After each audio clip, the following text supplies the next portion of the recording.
Hello everyone. पिछले video में हम लोग देख रहे थे कि इफ 617 इज डिवाइडेड बाय 49, तो हमने करके देखा और हमें आंसर कुछ 12.59 कुछ तो आ रहा था। ठीक है, तो अभी यहाँ पे अगर हम टेंथ डिजिट देखें तो वो 1 है, और टेंथ डिजिट इसका मतलब पॉइंट के बाद का पहला जो डिजिट होता है वो ये वाला होता है। तो 1 और 5, तो इसका आंसर 6 है, तो इसीलिए आप चूज करेंगे 14 का ऑप्शन सी। आप इसे राउंड ऑफ नहीं करेंगे, 5 9 के आगे जो भी आता है। बेसिकली 9 आया है तो ऐसे राउंड ऑफ करके 12.6 नहीं लिखेंगे, जो है वैसा का वैसा ही रहेगा। तो आगे बढ़ते हैं नेक्स्ट सम के लिए, 15 वाला सम। तो ये जो 15 वाला सम है थोड़ी देर बात करते हैं हम लोग, पहले 16 पे आ जाते हैं। Alfred's coffee shop offers buy 6 cups of coffee get one free discount, and Boris's coffee shop offers 15% of all orders of 6 or more cups of coffee. At both shops, the regular price of a single cup of coffee is $2.60. So, which one is greater, A or B? So, we'll have to calculate actually. So, 2.60 multiplied by 6. This is the cost of 7 coffees at Alfred's, since one is free. So 6 times 0, 6 times 6 is 36. So carry 3, 6 2s are 12 और 15. तो इसका मतलब answer आएगा $15.60। जबकि यहाँ पे हमें 15% of मिलेगा। तो हम लोग क्या करेंगे, पहले 2.60 इंटू 7 कर लेते हैं और फिर उस पर 15% ऑफ कर देंगे।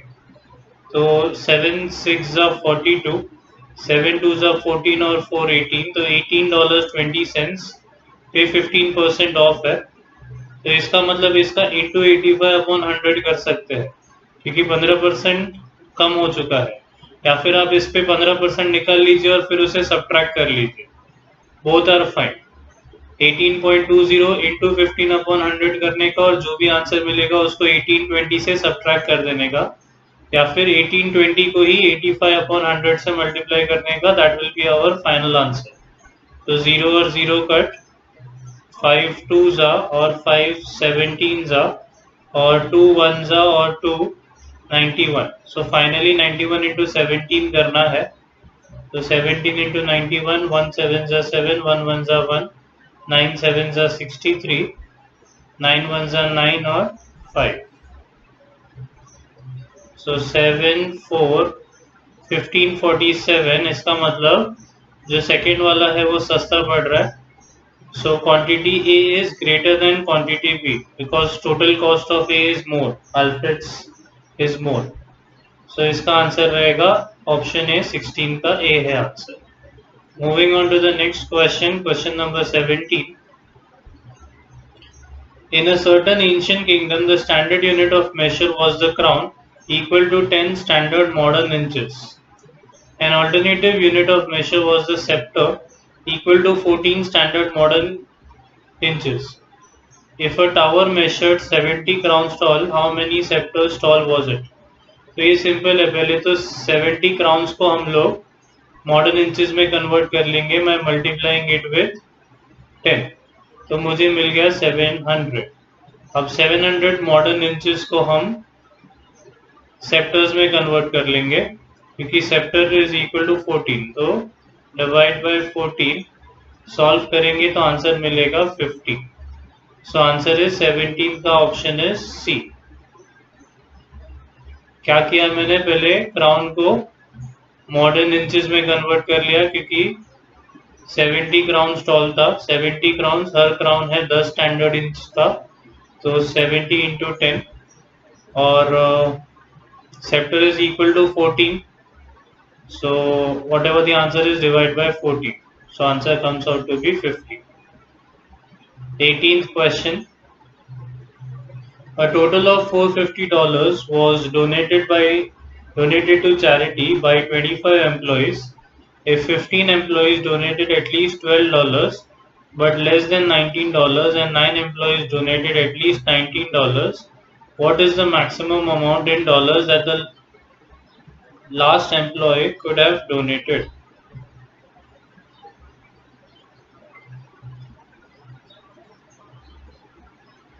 Okay, so 15 employees donated at least 12 but less than 90.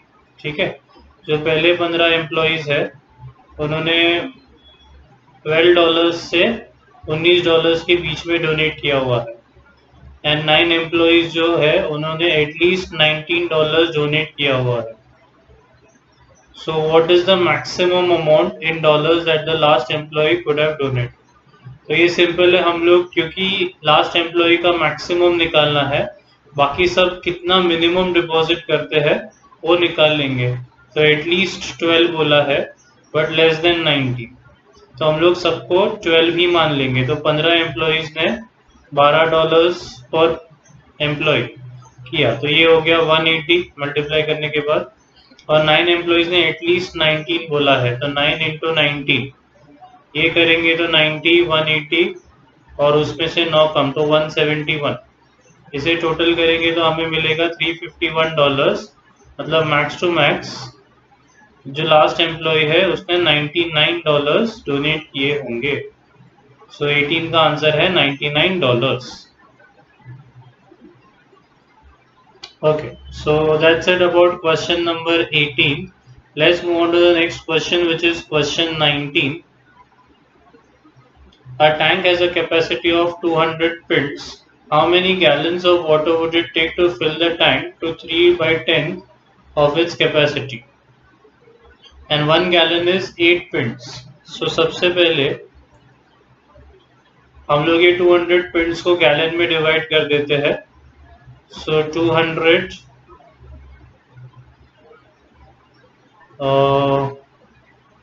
यहाँ पे पिंट्स लिखते हैं, यहाँ पे गैलन्स लिखते हैं. तो 200 मतलब कितना गैलन्स? अगर एक गैलन 8 पिंट है तो क्रॉस मल्टीप्लाई कर लेंगे, आंसर आ जाएगा. वैसे वो काफी स्ट्रेट फॉरवर्ड भी था कि एक गैलन अगर 8 पिंट्स है तो कितने गैलन होंगे? 200 पिंट्स, 200 डिवाइड बाय 8. या फिर ये मेथड कर लीजिए, आपको जो इजी लगता है वो. ये यूनिटरी मेथड या बेसिक मेथड होता है. एक गैलन के 8 पिंट्स तो 200 पिंट्स कितने गैलन के, और फिर क्रॉस मल्टीप्लाई, तो आपको मिलेगा 200 into 1/8 is equal to x.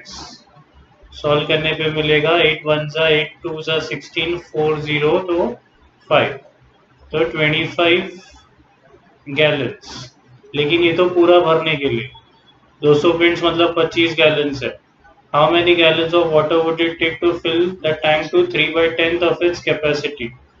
तो एक्चुअली पहले 3 by 10 इंटू 200 कर लेना चाहिए था, ये सब बाद में करना चाहिए. ठीक है, सो ये 3 by 10 of this thing would be 60. तो अपना 60 पिंट्स है, 60 पिंट्स मतलब कितना गैलन्स हो जाएगा? आंसर आने वाला है पॉइंट में. So let's do it normally. 8 7 जा 56, वी आर लेफ्ट विथ 4.0 8 5 जा 40. So answer is 7.5 gallons, 7.5 gallons. Moving on to the next question, काफी straightforward question था ये. 20th question, 1 kilogram is equal to 2.2 pounds. The number of kilograms in 44 pounds या number of pounds in 44 kgs. Clearly 1 kilo जो है वो 2.2 pounds है, तो number of kilogram in 44 pounds कम ही आने वाला है, जबकि number of pounds in 44 kilogram ज्यादा आने वाला है. तो ये तो ओरल आंसर है कि क्वांटिटी ऑफ बी ग्रेटर होने वाला है. Just read the question, you will understand automatically, क्योंकि यहाँ पे हमें 44 डिवाइड बाई 2.2 करना पड़ेगा और यहाँ पे हमें 44 इंटू 2.2 करना पड़ेगा. तो क्लियरली ये आंसर बड़ा है और इसीलिए 20th का आंसर है कि quantity B is greater than quantity A, which is option B. So that's it for this video. Remaining sums will do in the next video.